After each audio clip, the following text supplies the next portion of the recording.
Great. Okay. Welcome, everyone. It's really great to be here. My first time at Evergreen. My name is Sara Shourd, and I'll give you a little background on my own story because I'm going to be speaking to you today about the practice of solitary confinement internationally, but focusing mostly on the U.S. and, of course, my own experience. I'll be speaking to you as an expert. I work for an organization now called SolitaryWatch, and also as a survivor. So some people are still trickling in, which is great. So in 2009, actually 2008, I moved to the Middle East. It was an extension of my anti-war work. I was at UC Berkeley when 9/11 happened, and I was very unhappy with our government's knee-jerk reaction to war and the bombing of Afghanistan and Iraq. I lived in Oakland at the time while I was at UC Berkeley, and we had a pretty vibrant anti-war movement. We shut down San Francisco once for an entire day. There was no business as usual. Even more victoriously, we shut down the Port of Oakland because the Port of Oakland was shipping military supplies to Iraq and Afghanistan. So that was one of the most exciting times of my life. I was already political before that, but it was the beginning of my commitment, my lifelong commitment to social justice, and really becoming a global citizen. I moved at that point to Chiapas, and I worked with the Zapatista revolution for 3 or 4 years. Anyone heard of the Zapatistas? Almost everyone. I love it. So in some audiences, it's like one person, and I get really sad. So I started out, with international solidarity work as a peace camper in the Zapatista movement and raising funds for autonomous projects.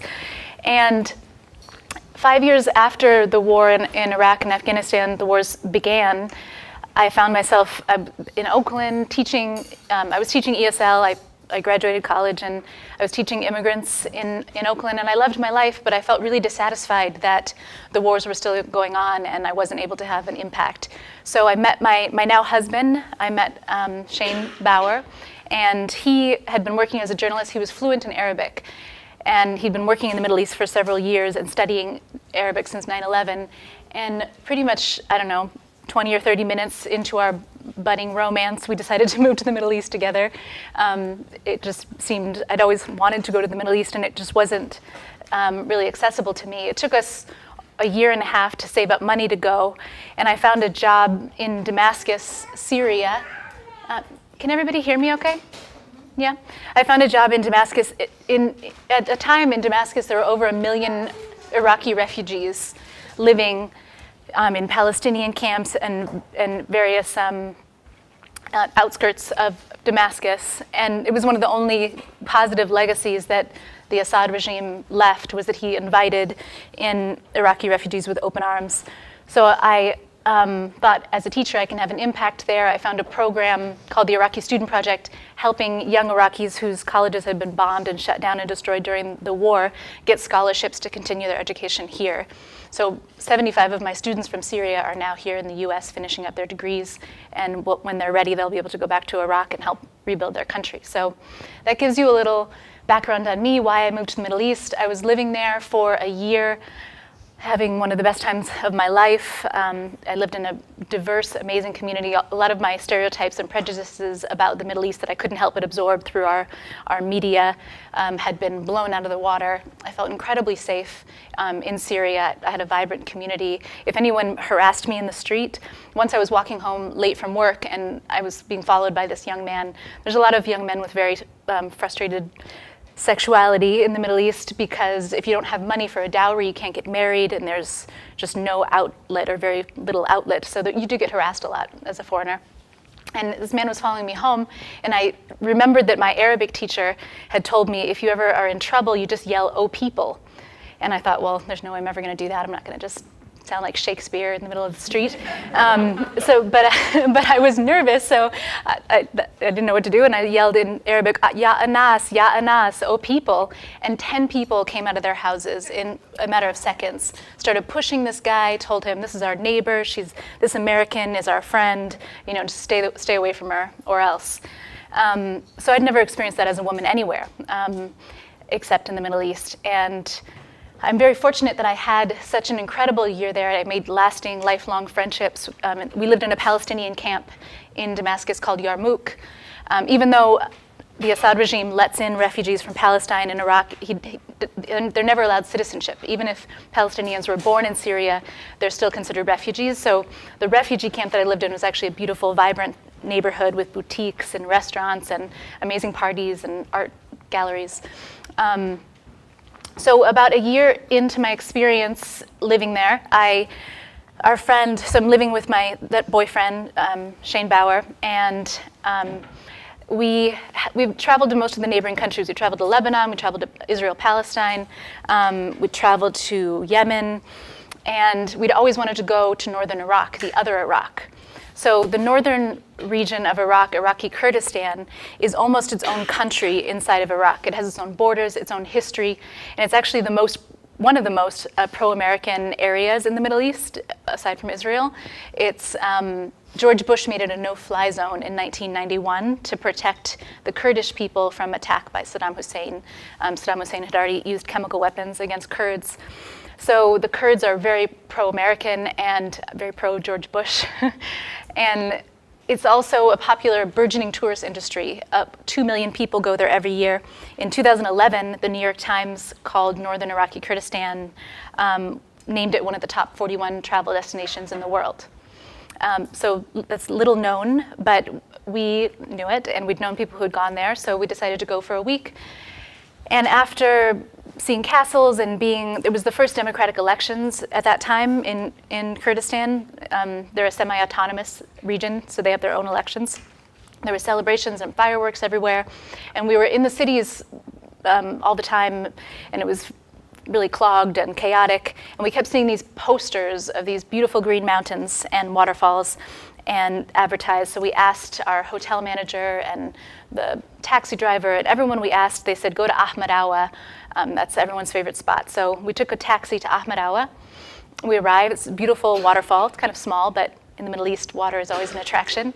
And there are hundreds of people, literally, Kurdish families, children, dancing, playing music, grilling kebab. And we decided to stay the night. And the next morning, we asked for a trail to hike on. And the tea vendor, he had a little stand, pointed at a trail, and his friends all agreed that's a good trail.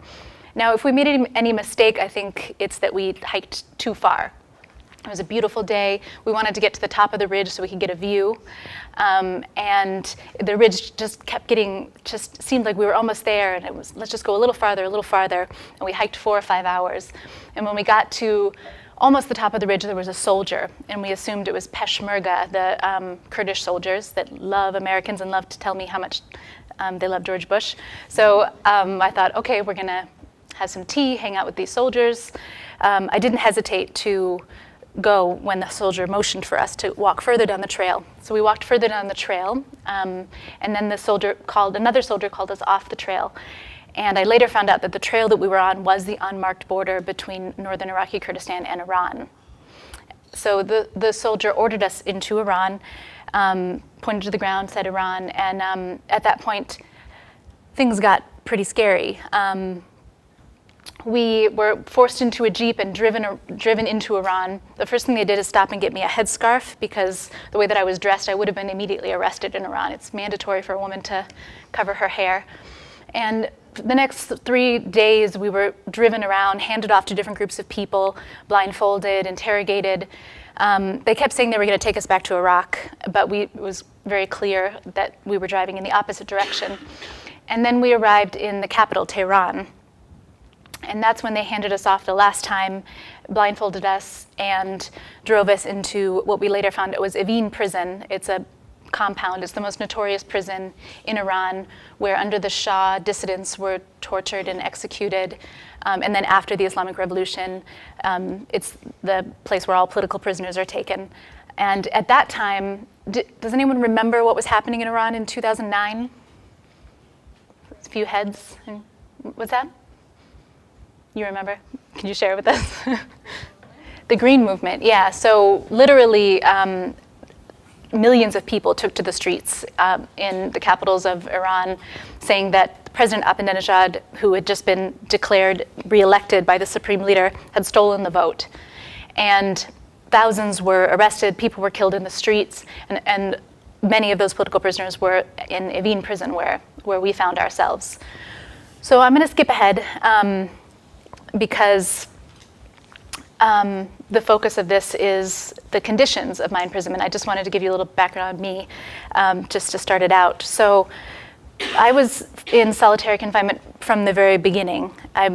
We were torn apart and thrown into separate cells and only taken out for interrogation for the first 2 months. And solitary confinement is defined by the UN as anything as much as 22 to 23 hours a day alone. And I was alone 24 hours a day. I was taken out to a slightly larger open air cell, which is just a cell with bars crisscrossed over the ceiling for an hour of exercise, where I was blindfolded and allowed to walk in circles or jog in circles. Everyone who's experienced prolonged solitary confinement struggles to find words to describe what it does to you. And a part of the problem is that we don't really have enough studies to really show what it does to your brain. The best way to describe it is like a slow death. You lose contact with everything you've ever known, everything you've ever loved. It becomes very far away, very dim, and drained of color and life. It's a slow motion torture, and it is psychological torture. In the beginning, I was reduced to an almost animal-like state. I spent most of my time going over multiplication tables in my head to try to calm the terrible thoughts that would haunt me. I would exercise, kicking, doing push-ups, jogging in place, jogging in circles until I would finally fall down in exhaustion and be able to sleep for a few hours. I would spend a lot of my time crouched by a small slot in the door of my cell, just listening for any sounds from the outside, a footstep or a cough, to remind myself that I was still in the land of the living. At a certain point, I reached really the edge of sanity. And to this day, it's the most terrifying moment of my life, more terrifying than being captured, more terrifying than, finding out that I was being held as a political hostage, and I wasn't going to go to court, and I wasn't going to see a lawyer. There was a day that I found out that my two friends, Shane and Josh, my now husband and friend, were going to be celled together. And up to that point, they'd been in solitary. It was about 4 months in. And I wanted to be happy for them, but I was terrified because it hit me that I could be alone indefinitely, that I could be in that cell for years, and that I may never get out, that they were charging us with espionage, and espionage is punishable by death. And I crouched in the corner of my cell, and I remember covering my ears because the voices in my head were just screaming at me, and I wanted them to stop. And then I heard a scream. And I thought that another prisoner in the next corridor maybe was screaming. I didn't know, there's nothing I could do, obviously, to help her, so I just wanted it to stop. So I just was praying that the scream would stop, and it went on. And then the cell of my door opened, and a guard came in and started shaking me. And through her eyes, I was able to see myself, and I realized that I was the one that had been screaming. And I'd beaten at the walls of my cell. So that's the closest I ever came to losing my mind. I pulled myself back, and I found a way to pull myself back many, many times. And now the work that I do, a lot of it is about understanding how people do that, and why some people can't. And there are scientific studies that have been done that show that your brain waves shift in solitary confinement. After just 2 or 3 days, they shift towards stupor or delirium. I was in solitary confinement for 410 days. And many people in this country are in for months, years, even decades. And dramatic moments like when I almost lost my mind and screamed and beat at the walls of my cell, those are in the minority in solitary confinement. The vast majority of your time is spent pacing your cell incessantly. When I finally got books, trying to read a book and just reading the same paragraph over and over again and getting so frustrated because I couldn't concentrate and couldn't understand anything and throwing the book at the wall. in the beginning, you feel like an animal. As months turn into, as 2 months turned into 6 months, and 6 months turned into a year, I felt more like a plant. It was like being reduced just to, at least that's how I felt like I was being treated. The guards wanted to keep me alive. I would get water and sun and food, but there's absolutely, the only nourishment for your soul and the only way you can keep your mind stimulated is to come up with your own creativity, to tap into your internal resources. And so we'll go back to that because that's really important. But so the UN says that 15 days in solitary confinement can cause permanent or lasting damage and constitute torture. And since the Special Rapporteur made that clear about 2.5 years ago, it's been a source of strength that's emboldened the movement around the world, but especially in this country. The most important thing for me when I tell my story is that obviously a lot of things about what happened to me are very exceptional. We're the first 3 American political hostages since 1979. No one else has ever gotten caught hiking along the Iran-Iraq border. But the conditions are anything but exceptional. And in the US, solitary confinement is more widespread than any country in the world, any country in history. And in fact, we kind of invented the practice and are actively spreading it around the globe. So we have 80,000 people in solitary confinement in this country on any given day. And it's not, the popular conception is it's the worst of the worst, it's the most hardened, violent criminals, and that unfortunately is anything but true. It's used often against the most vulnerable prisoners. 2/3 of people in solitary confinement have mental illness before they go in, and many more have mental illness that go insane when they actually are released, whether back into the general population or into the streets. It's the difficult prisoners, the ones that resist their conditions, the ones that stand up for their rights, the ones that are mentally ill and hard to manage. So maybe they walk too slowly down the hall and a guard gets pissed off. Maybe they filed too many grievances. It's used as a control mechanism in our system of imprisonment, which is, by all standards, completely out of control. So I'll talk a little bit about the origin. In 1829, the first penitentiary was built in the United States in Pennsylvania, called the Eastern State Penitentiary. And bizarrely and ironically, it was Quakers, George Washington, a lot of very benevolent minds behind the construction of what ended up being the most expensive prison ever built to that date. And it was a prison built exclusively for isolation, only isolation cells. And it was, the idea was that if people were given time alone to think about their crimes, they would get in touch with their inner light and they would reform themselves. And the worst pollutant for criminals was to be around other criminals, is the theory, so let's isolate them.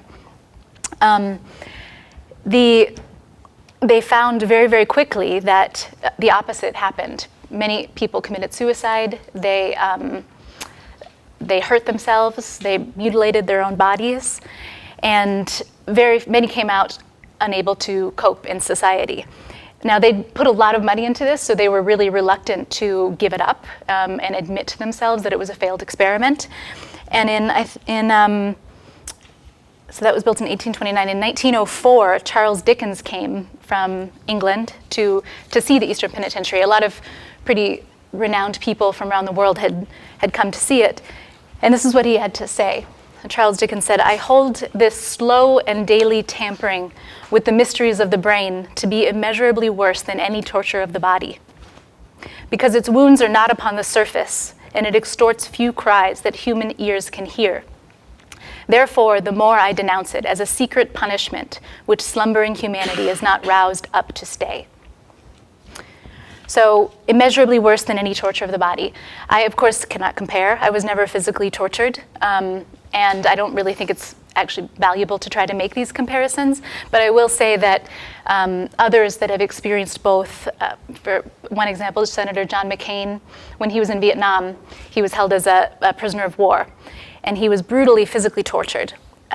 He was held upside down, broken bones, And then he was held for a long period in solitary confinement, and he said that it was by far the worst thing and most lasting damage that he ever experienced during his time as a captive. In 1980, about 70 years after the Eastern Penitentiary was built, the Supreme Court had a hearing and said essentially the same thing that Dickens said about solitary confinement, that a considerable number of prisoners fell after even a short confinement into a semi-fatuous condition from which it was next to impossible to arouse them, and others became violently insane. Others still committed suicide. So at that point in 1890, the practice diminished. The Eastern Penitentiary was turned into a normal general population prison, and solitary confinement, as far as I could tell, was used only in very rare cases for very short periods of time. Then, fast forward about, let's see, where are we at now? 1904, about over 100 years to the war on drugs, 170 years, right? The so-called war on drugs, the war on poverty, the prison population exploded exponentially. I mean, I don't know if some of you have seen the graphs, but it's kind of going along like this forever, and then it just goes like this and like this and like this. So our prisons were filled with hundreds of thousands of new people who were mostly convicted on drug offenses, crimes of poverty, crimes of survival. And the prisons didn't know how to control this new population, and prisons got very violent. A lot of prisoners fought amongst themselves. There were a high level of deaths among prisoners, and also many guards were killed. And the prison administration across the country got terrified, and they started to use solitary confinement again, really as a routine practice to control, they said, the violence that prisoners were creating, but of course the institutions themselves were really like fomenting this violence by their very nature. So let's go back to today. So the work that I do, when I came back from prison, when I was finally released and came back to the United States, I came back a year before. I was released before my friend and my now husband. So my first year I spent just I hit the ground running, and I fought for them relentlessly, and I was able to get I wasn't able to get our government to do much for them, but I was able to get the governments of Venezuela, Iraq, and Oman to really engage with the Iranian government. And international pressure reached a peak, and my friends were released. And when they got out, I thought, finally, this is all going to be over. I thought the same thing when I first got out of solitary. I thought, I'll never have to be alone again. That was my main thought. If I can just get through this one day at a time, I'll never have to experience it again. But when I actually got out, one of the most difficult things was that it was really hard for me to be around other people. It was hard for me to make eye contact. My eyes would physically hurt, and I have to close them and rest them. When someone touched me, I would jump a foot and a half in the air. I kept, even though I had to be in the limelight because I was fighting this public campaign for my loved ones, I just wanted to keep retreating into a hole. And a lot of people say this is what they experience when they come out. They get very nervous in crowds. There have been studies of animals kept in captivity. After even a few weeks, if you leave the door of the cage open, they don't leave because you start to feel safer and you get paranoid, and it's very hard to come back into the world. So the work that I do now, so I started to research. First I started to try to find, it dawned on me, because I felt very alone and isolated, that I felt that no one understood me. None of my friends knew how to talk to me about it. My family didn't even know. And so I thought, well, wait a minute. I'm in a country that incarcerates more people than any country in history. We've heard, you hear a lot of statistics bantered around about our prison population. The one that really makes it real for me is that we incarcerate as many people. If you take the population of DC, Boston, and San Francisco and put them all in prison, that's how many people we incarcerate. So it's not a rare and shocking thing. In some communities it is. In my community it was. But obviously in people of color communities and impoverished communities, it's a very common occurrence. So I started to seek out other survivors, other people that were working on this issue, and eventually found a place with an organization called SolitaryWatch. And over the last 8 months, we've been gathering testimonies of people in solitary, asking them how they survive, what resources they find in themselves that keeps them going, what ways that they resist their conditions and find creativity and solidarity inside. And we're going to be publishing a book, an anthology of these stories. And I'm also writing a play based on some of the characters, people that I've befriended inside. So I think that the thing that keeps me excited about this issue, because it's definitely hard to revisit, to tell my story over and over and over again, and to hear people's stories can be very difficult. But the thing that makes it exciting and empowering for me is that I think that now is the moment for solitary confinement. There's been by far more attention on it than at any point since 1890, when the Supreme Court and Dickens originally decried the practice. Has everyone heard, or do you guys remember the historic hunger strikes that happened in California a couple years back? It was the largest in history, as far as I know, definitely in US history, perhaps in any country in the world. 30,000 people stopped eating, and one of their main demands was the end of administrative segregation, solitary confinement. The hunger strike, also the fact that the UN finally made it very clear that 15 days can constitute torture has had a domino effect, and a handful of states in this country have reduced their populations. It's only a drop in the bucket when we're talking about 80,000. Letting a few hundred out is not sufficient, but the part of it that's hopeful is that many prison administrative staffs are starting to see the light. Like, not only is public pressure playing upon them, but solitary confinement costs 2 to 3 times as much as housing someone in the general population, and it doesn't work. People come out more violent, with less impulse control. The majority of people in solitary confinement will be released into the streets, and the recidivism rate is much higher for people coming out of solitary than coming out of the general population.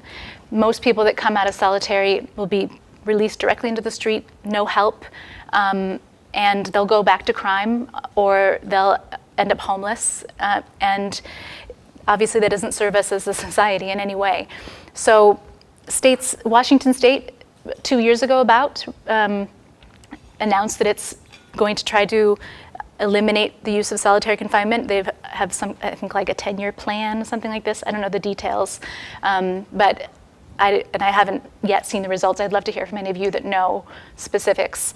In addition, Vermont, Colorado, New York just passed a legislation banning solitary confinement, the use of solitary confinement with juveniles and the mentally ill. So that's actually the first big legislative victory. And there have been 2 hearings in Congress over the last 3 years specifically on the topic.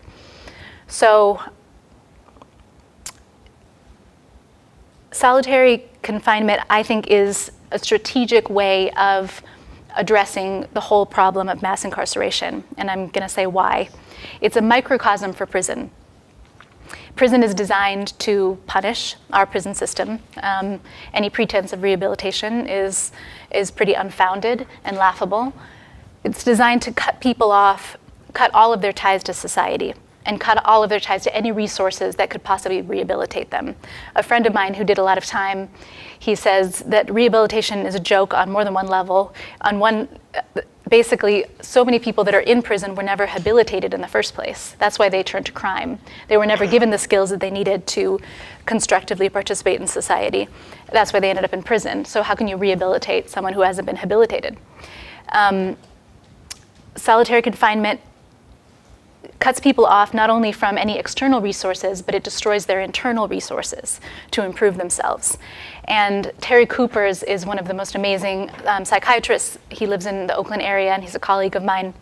And he says that the worst thing that you can do to a prisoner is to destroy their ability to participate in the free world, so that you get through your time, you do your time, and your time never ends because you're never yourself again. So I'm skipping around a lot. So the Herman Wallace, anyone remember his story? Yeah, so his original crime was petty theft, yeah. But he was accused of killing a guard inside Angola prison along with the other two. And he was, at the time, a Black Panther, and they were organizing against what amounted to sexual slavery inside Angola prison, younger prisoners being sold to older prisoners for sexual slavery. And they were getting traction. People on the outside were hearing about this, and they say they were framed. No evidence has ever been shown against them that they, of the murder of this guard, and they have testimonies putting them in different parts of the prison. And actually the guard's wife has come out and said that she believes that they're innocent. So Herman Wallace he spent the most time in solitary confinement that's known in human history, almost 43 years.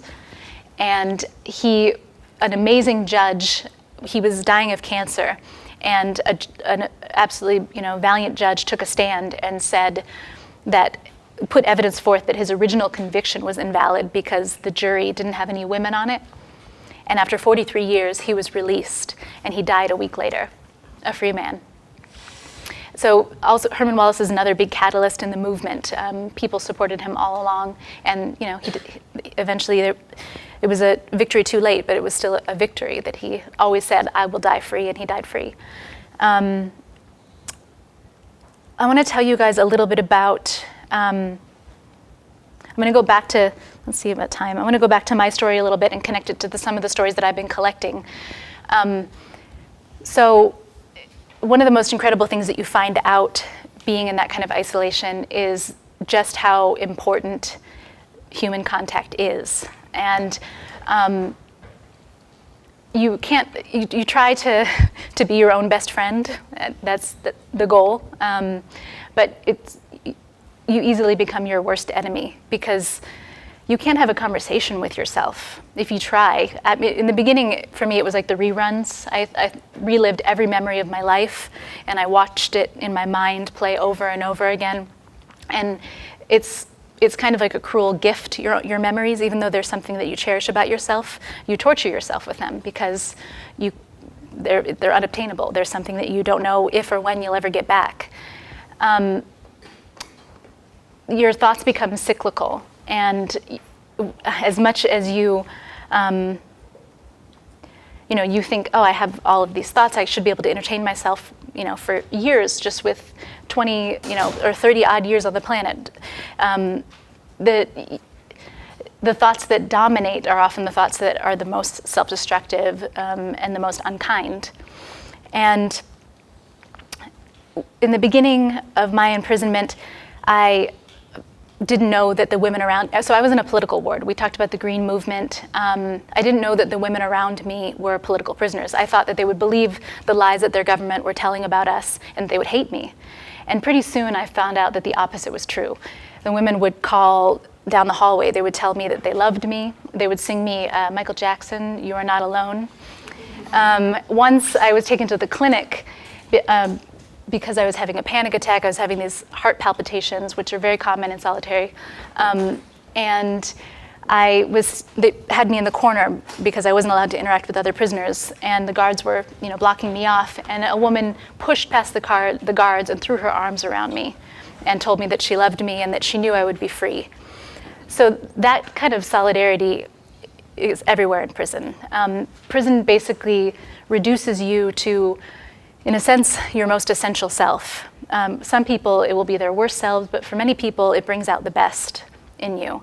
You don't have anything to hide behind, whether it's clothes or your job or some kind of social status. You're just a human being, warehoused. And your humanity becomes the only thing that really defines you, the only thing it's the only thing that makes it worth it to keep fighting. It's what you're fighting for, is to preserve that in yourself. So prisoners often display the most incredible generosity and bravery. After probably about 7 or 8 months, I was celled next to another woman, and her name was Zahra Bahrami, I found out. She was Dutch Iranian. And once I was sitting in my cell and I heard a voice. And at first I was afraid, I was imagining the voice. And then I heard again, Sarah, someone saying my name, whispering my name. And I looked up and all of a sudden it clicked that it was coming through the vent above my sink. So I jumped onto the sink and I found out that I could talk to this woman through the vent. And she told me that she was a protester, that she was picked up at the Ashura protest, which is a protest that came after we were in prison. The Green Movement was still actually going strong.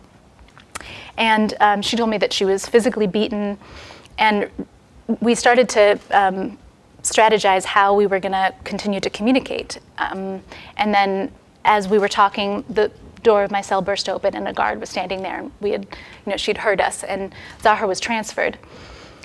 I didn't think I'd ever see her again, but then about 3 months later, I could see other prisoners pass by my cell through the food slot. So I saw this woman passing by with bleach blonde hair and tattooed eyebrows, which are like really popular in Iran, and a pink jumpsuit. So we all had to wear these like baggy navy things, I don't even know what you call them, jumpers. And she had this like cute kind of sexy pink thing. And I was like, how did this woman get a pink jumpsuit? Who is this pink lady? She's all I could think about, I'm like, at this point I was allowed to see Shane and Josh for really brief periods in this open air cell every day. And they were in a cell together. And I told them all about Pink Lady, and I had this whole like fantasy about her. And so in the middle of the night, there's a knocking on my wall. If a prisoner wants to get a hold of you, they can pass down a knock. And so if it's one knock, it means it's the cell next to you. If it's two, then it's 2 cells down, three cells down. So if it starts at the end of the corridor, it'll be 5 knocks, and then they'll pass it, and it'll gain until it gets to me. So I realized that the knocks were coming from Pink Lady's cell. And I put my head my ear to the slot in the food door, and the food, slot on the door, and I heard her, and she said, Sarah, it's Zahra. And I found out that Pink Lady was Zahra, the same woman that I'd been talking to through the vent. So that night, the really lazy guard was working, and I just couldn't resist, and we devised a way of passing notes to each other. And what we came up with was we had maxi pads, and Thursday nights you get served beef stew. So you soak the maxi pad in beef stew, and it looks used. I had a little piece of metal. I wasn't allowed a pen, but I got some Vaseline from the doctor, and if you take the piece of metal at the end, I had scraps of paper that I would take from the trash at the end of the hallway, of just little things that the guards and things would throw away, and I would steal them and stuff them in my pants. So with this little piece of metal, it made a mark like a pencil, and I could write a note on these scraps of paper, stuff them inside the soiled maxi pad, and then we would memorize. There were nights when the lazy guard would work, but she worked with the really hyper-vigilant guard that I called Mask Lady, because she always had a mask over her mouth. And so I memorized Mask Lady's walking patterns, which this is another thing that all prisoners do. I knew her footprints, and I knew her patterns that she would go through the corridor, so where she would be at any given time. So I knew the right time to ring the bell so that the lazy guard would come, and I'd be able to, leave the maxi pad, and she wouldn't notice, and there's no way I was going to get caught. So in this way, Zahra and I were able to communicate, and we became really good friends. We planned to meet each other in the Netherlands when we both got out, and we would dance and tell each other our whole life stories and become best friends. And she was going to teach me belly dancing. She's a belly dancer, and I don't remember what I was going to teach her.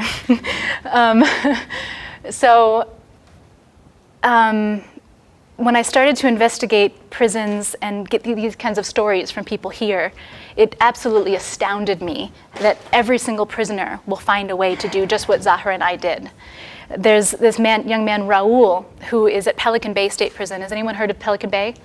It's the worst prison in California, and people in isolation there are often, the majority of them are gang validated, which gives you at this point an indeterminate sentence. And the gang validations, so you haven't necessarily done anything violent. Many of them haven't done anything violent. But they were validated as members of a gang based on sometimes a drawing or something as simple as a book or a tattoo, even a tattoo that you got before prison. And sentenced to indefinite solitary confinement. And people are there for 20, over 30 years with no way to get out other than to debrief, which is basically informing on another prisoner. often giving false information. And so the ones that end up there are just the most politically staunch, unrelenting. They will never betray another prisoner. They will stay there and they will die in isolation rather than snitch or debrief. So one young man that I write named Raul, he was convicted on the three strikes law in California, and his third offense, the first two were some, I think, drug-related crimes. The third one was stealing a pair of pants. He ended up in prison. Anyone here ever stole a pair of pants? I've stole many pairs of pants when I was a teenager, and I did not end up in prison for it. So Raul was, he was challenged inside prison to fight someone, and he felt that he had to prove himself, otherwise he would be, an easy victim. And so he got into a fight. There was stabbing involved, and then he was on top of that gang validated and ended up at Pelican Bay in isolation. He's been there over 9 years. He told me that what they do is, have you guys ever heard of kite flying? Anyone? This is the most amazing thing. So if I'd known about it, I would have done it in prison. But you tie, like you make a weight. So you get some string, like you make it maybe from your sheet, and you tie it around a weight like a piece of soap, and you toss it out into the corridor. And then someone from across the corridor will do the same thing. They'll toss the string with a weight on it, and then they'll hook together. And then the person who wants to borrow something, on the other end of your line, you'll tie a book or a card or a piece of candy, and then the other person will be able to haul it in. This way, prisoners pass notes, books, sometimes frying pans. It's absolutely amazing, the system of exchange and barter that goes on through this kite flying. So in Pelican Bay, if you're caught passing any kind of note, that gives you 6 more years in isolation because it's considered a gang offense. They don't care. They do it anyway. So Raul is in charge of making birthday cards for everyone in the pod because he's the best artist. So every time that someone has a birthday, he will make a card, and then he'll use the kite to pass it to every single person in the pod to sign it. And if that card was ever found, every single one of them would get 6 more years in solitary confinement. So this is what, I thought I was risking a lot talking to Zahra, this is what people are willing to risk just to have that solidarity, that human contact. That's what's keeping them alive. That's the only thing that's keeping them alive. So I think that we can open it up to questions. I think this is all pretty, like I'm preaching to the choir, but I just want to emphasize why I think that attacking solitary confinement is a strategic move for the whole, prison reform movement. If they can't use solitary confinement as a control mechanism, if they can't always have it over people's heads that they can be psychologically tortured, that they can be, put into a prison within a prison and disappeared, then they have to seek alternatives. And those alternatives are inevitably, let's hope they don't come up with something worse, but let's assume that in order to deal with problems of prison infractions, violence, fights between prisoners, they have to come up with other ways than separating them, throwing them in the hole, and mentally ill prisoners as well. So in the United Kingdom, they tried solitary confinement, I think in the early 2000s. And in the UK, they have, like in most European countries, they have an outside body that monitors what happens inside their prisons. And it's an impartial organization, non-governmental, that keeps tabs on what's happening. And so as soon as solitary confinement started to be used in the UK, this organization saw overall violence in prison is going up. People are coming out worse. And they told the public, there was outcry, this is a waste of our tax dollars, and it was shut down. They said, why should we be using this? It's not working. And so now in the UK, they have, I think, 24 maybe people in solitary confinement. It's truly the worst of the worst. What they did in place of solitary confinement is if they put someone in, even for half a day, 6 hours, 12 hours, they immediately give them a chance to prove themselves ready to be reintegrated. So the most violent prisoners, the worst prisoners, are given opportunities to have more responsibility in prison so that they can become part of the prison community. So instead of feeling rejected and marginalized, they can start to build some kind of healthy relationships inside prison. If people have a personal dispute, they're separated. They're put in different parts of the prison. Sometimes that's the only thing that needs to happen is two people, they hate each other, let's put them in different places. So there's a lot that can be learned from the UK, and some of that has started to be implemented in a handful of states in the US. If you can't use solitary confinement, you have to actually help the people that are having the most problems in prison. You have to offer services to the mentally ill. You have to offer programs. All of the educational opportunities and programs that existed in the 70s and 80s have been gutted. And I believe that our prisons are going to be forced to put the money that they use for solitary confinement back into rehabilitation, and a shift from a purely punitive system can happen if we eliminate solitary confinement. Thank you.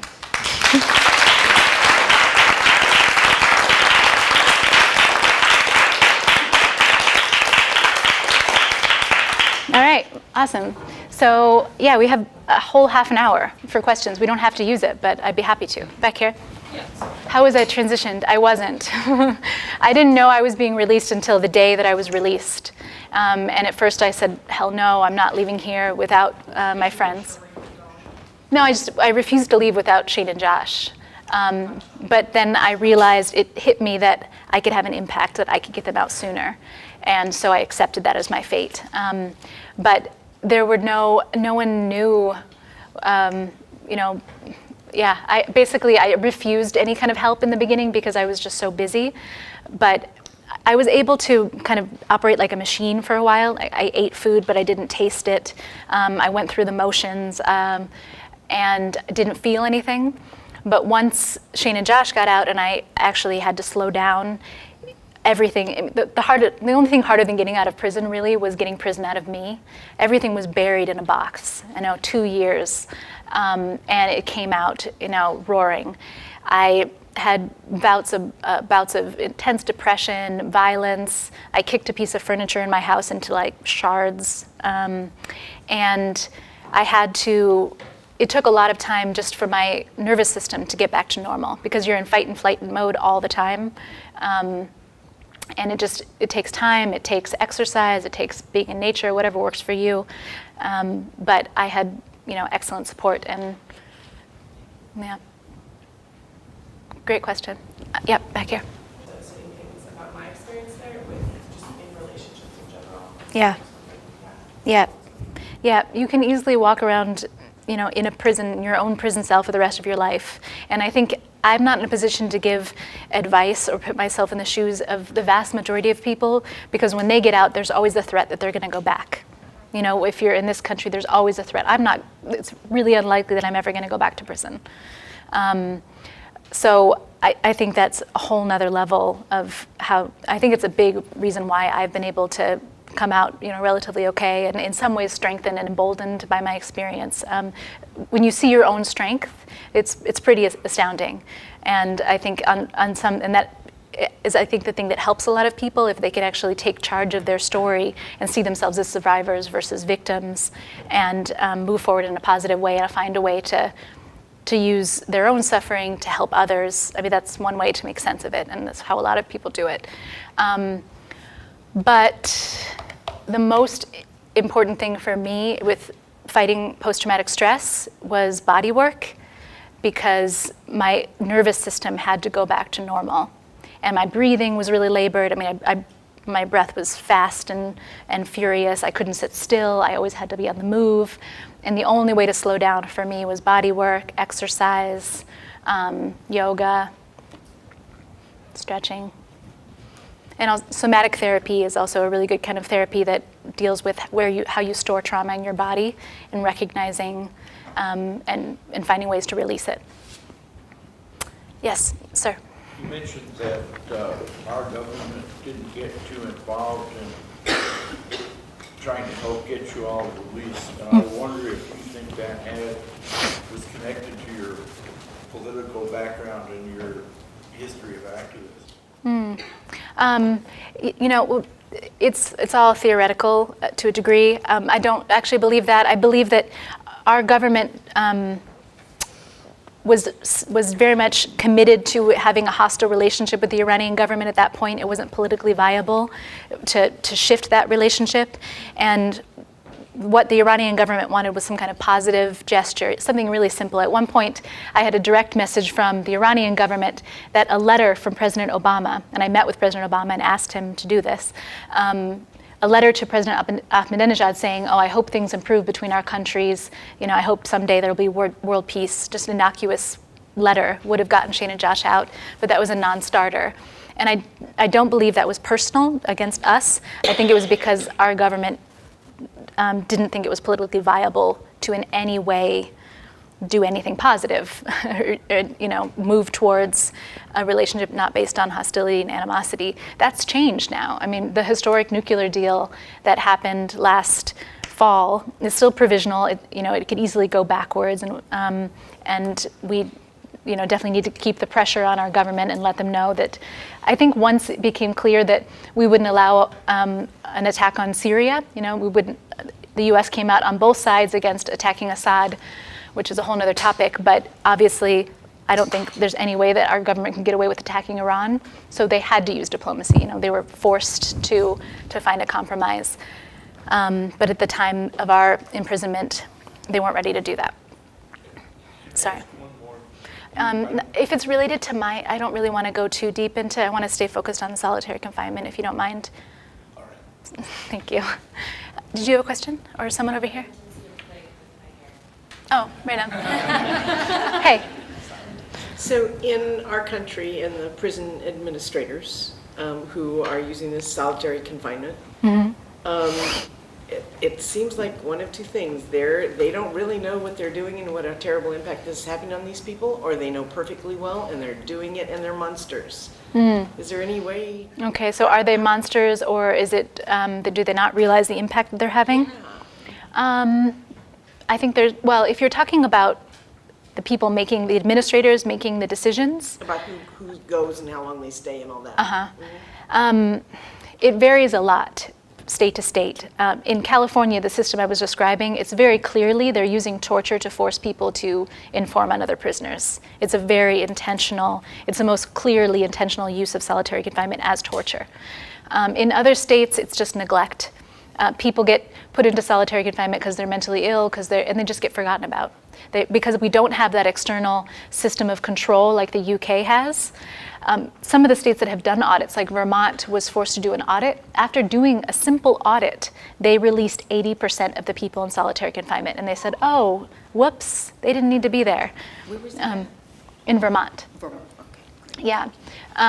So often at times it's just neglect because there's no pressure on them to change. I mean, prisons, to sort of try to be balanced about it, all of their resources, all of the funding for alternatives have been taken away. So they don't, it has to happen on a state level. There have to be politicians that step in and say, we're going to redirect these funds from solitary confinement to other programs inside prisons. Did that answer your question? I think it can be both. It depends on the circumstance. Yes? How many people, again, are in solitary in the United States, and how long are they in for? What's the range? How long? I see a whole lot of people just in there for 7 days. So what are the numbers? Oh, okay. Well, there's 80,000 people on any given day, and that doesn't include immigration detention. And I know that in California, the average is 3 years. I don't know if there's a figure on that nationwide. But the problem is people get put in solitary confinement and they decompensate. They get worse and worse. They lash out, fight with a guard, break a rule, and then they get more years. So the longer you're in, the more likely you're likely, to get stuck there. Is there a difference between how many people are in solitary in government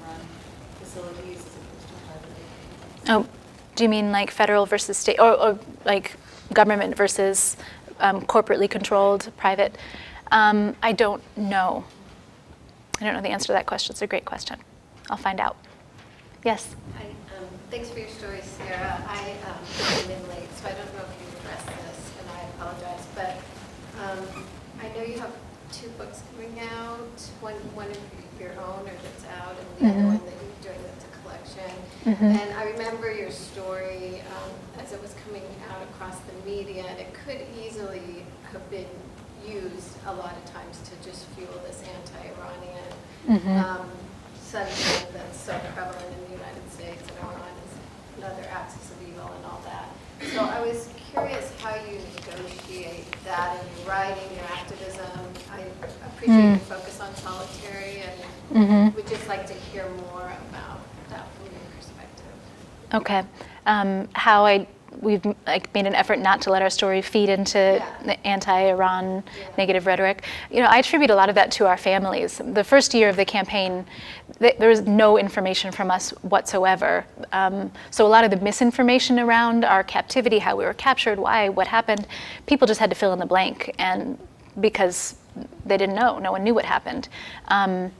So that's not answering your question, though. Your question is, our families from the get-go could have been, yelling like, go in and, send the military in, send in the, but that's just not the kind of people we are.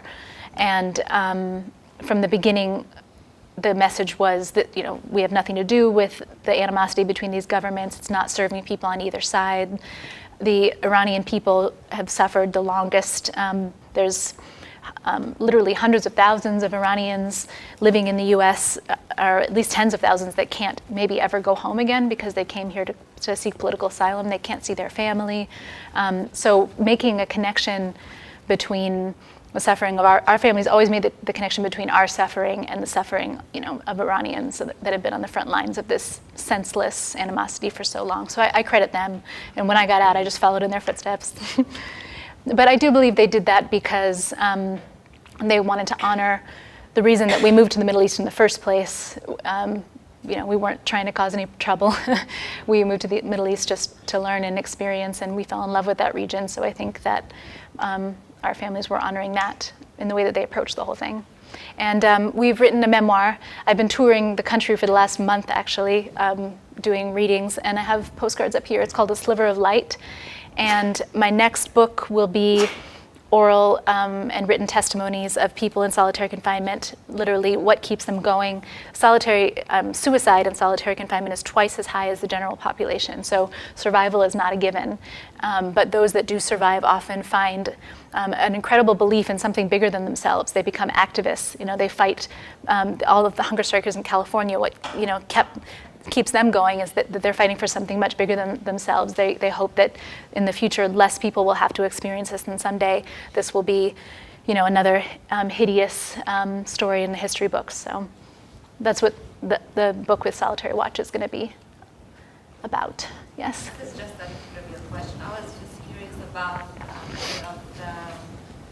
prisoners you interviewed for your book. Any of them have served a longer period of time in solitary, for example, 10 years? Oh, yeah. No, I've visited now 8 different people in solitary across the country, from New Jersey, New York. I went to Pelican Bay. I've visited one guy who's been in for 27 years, and another who's been in for 24 years. A really dear friend of mine in Philadelphia has been in for 8 years. I'm focusing more on the long-term people. And oftentimes those people are the ones that have, they've been through it all. They've stared death in the face so many times. They have just incredible stories to tell of, why their lives are still worth fighting for. Yes? How have you gained access to people in solitary? What do you have to go through in order to actually? Well, I visit as a friend, so it's not that difficult. In California, it's the most difficult, but I've been writing these people, so I've been doing intensive letter correspondences for now almost a year, and so you just apply as a friend to visit. I can't go into their cells. I can't see anything other than the visitation room. So it's through a thick pane of glass. You pick up a phone. You can't touch. One guy that I visited in New York was in a cage. So we could actually, the cage, as horrible as it sounds, we can still shake hands. Having time with other kind of prisoners? So far, I was, I write, do you remember the Fort Dix 5 case, the Duca brothers? There's 3 brothers from New Jersey. It's a classic case of FBI entrapment, where after 9/11, a young Palestinian man that they knew became an FBI informant, and it took him 3 years to get them to say anything even vaguely incriminating. He just goaded them and tried to, say, "Oh, you're not men. Aren't you going to do jihad?" And finally, they said, "In some situations, jihad may be the right path, but jihad is the most ambiguous word in the world. It just means struggle." And they were convicted of life in prison. Not just based on that statement, also based on the fact that they bought some weapons illegally. They used to go up into the hills and shoot. They were kind of macho guys, and they'd been doing that, for years before 9/11. And there's no connection. There's no evidence linking that to any, terrorist plot. But the Fort Dix 5, I write all 3 brothers. They're in 3 separate supermaxes, which are the most high security. They can't have contact visits. They only get 1 phone call a month, and I think 2 visits a year. And the first time I was rejected to visit, but I'm going to try again.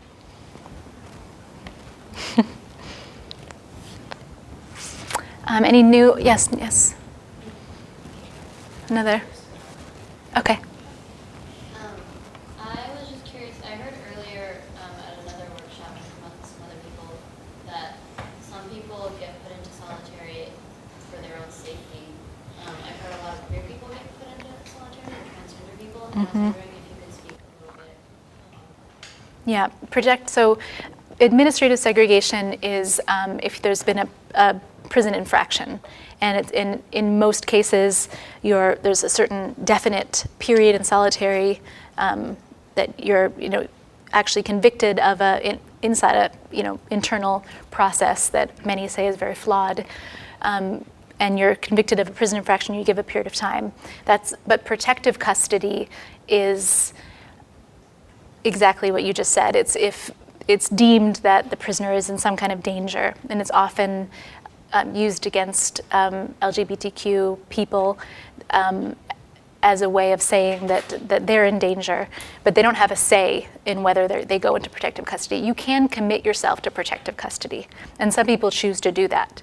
And I think it's important to note that it's very different psychologically to choose to be in solitary confinement and to know that you can get out at any time than to be forced into solitary confinement. So people will say things like, "What about astronauts? They go up into space and they're fine." It's a completely different thing psychologically. This is like you're becoming a hero. You get all of this acclaim for it. You prepare for it. It's completely conscious and deliberate, and you have total autonomy, total agency. Being thrown into a cell and not knowing when or if you'll ever get out is completely the opposite and has completely the opposite effects psychologically. So some people will say that choosing to go into protective custody was a good choice for them, but the majority of people that are put in protective custody do not have a choice. Oh, thank you. Yeah, good. Right on. Yeah, I do that. Yes. Hi. I think it's Prison Watch. On Prison Watch website, are there listings of a lot of this, the research that's done and reporting and documentation of the psychological abuse or psychological effects of solitary confinement? Are they on your website? Yeah, on Solitary. Yeah, SolitaryWatch.com. We have every court case, every psychological study. We have very extensive trove of research. You can also stay in touch with my work through my website, which is at SaraShourd.com. I have a newsletter. And yes, Twitter. Sure. Sure, yeah. I mean, there has been a shift in public opinion around this issue. I mean, it's so obvious. It was on Orange is the New Black. There's all of a sudden people are interested. There's been a shift in, I think, public opinion around prisons in general. And that has come from decades of work of prison activists and prisoners inside. That shift has already shown marginal results, but it can easily just be a little blip on the radar and go back to the status quo. The prison administrations are very tricky. In California, we had a series of legislative hearings after the hunger strikes and a change in policy. There's a new step-down program. If you look on the surface, it looks really great. They released over 200 people. One of the people, Hugo Pinnell, who's been in almost as long as Herman Wallace was, I think 41 years, was released back into general population. So on the surface, it seems like a victory. But if you just look, if you scrape the surface, they released 300 people, and then they, at the same time, expanded the so-called security threat groups. So to be gang validated and put into the SHU, I think there used to be around 50 security threat groups. Now there's 1,500. So they let people go, and then they paved the way to expand at the same time and hoped people wouldn't notice. And that's what prison, they don't want to have to downsize. They don't want to have to fire people. So it's going to take a lot of vigilance, and they can be very tricky and very wily and conniving, just like any corporation institution, or government for that matter. So, both. Definitely I think state changes are important because it's important to start local, and that's the best, many ways to make change for people to look at what's in their backyard. Let's look at the prison, 10 miles from here, and find out what's going on there and raise awareness around that, but also pressuring your congressional representatives, because there is momentum in Congress, and obviously a national change in a ban on solitary confinement is going to be necessary in order to ultimately end the practice. Yes? Does the privatization of the industry have a direct impact on this problem, or is that more of a separate issue? I think the privatization of prisons? I don't have a good answer for that. I think that I think sometimes the focus on, corporate-run prisons are a horrible thing. I've heard that in many ways the conditions are worse because they're inexperienced at running a prison, so it's very unprofessional, and many more abuses can take place in that environment. But all prisons are, making a profit. So only focusing on the corporate-run prisons is, neglecting to show that the whole industry is making money off all of the services, the architecture, everything about a prison is about, funneling tax dollars to generate jobs and create an economy. So I don't think that solitary confinement, from what I know, is worse in private but the idea that the prison industrial complex is making money and solitary confinement makes more money because it costs 2 to 3 times more is obviously, that point should not be lost. Right?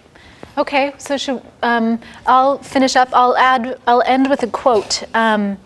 This is, I would end with a happy quote, but I don't have a happy quote, I'm sorry. But there's plenty of happiness out there. I'm sure you can all go find it. This is an inmate at Guantanamo who was held in solitary confinement for several months. I feel really bad ending on this note. I'm gonna have to come up with a happy one. He said, "Please torture me in the old way. Here they destroy people mentally and physically without leaving marks." So solitary confinement initially was seen as a more humane way of treating prisoners. We used to torture them publicly. We used to hang people and mutilate them and set an example. And we thought, we're too civilized for that. We're going to do it in a clean, private setting.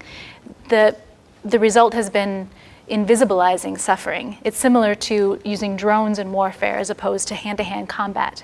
How can we almost erase the cries and make the people that are being harmed the most almost completely impossible to access, to hear from. So I think the most important thing that anyone can do to undermine the system of mass incarceration and the deep end of it is solitary confinement is to have a pen pal. It's not only a lifeline for a prisoner, but it makes the walls of prison more porous. It brings stories out into the public. It creates relationships. So things like the historic hunger strike that happened in California couldn't have happened if there weren't decades of relationships between people on the inside and outside that have been maintained through letter writing and prison visits. So it really is a way of dismantling the prison system and the power that it has to invisibilize people from the bottom up. And anyone who would like a pen pal can come to me, and I have plenty that I can pass on. Well, thank you very much.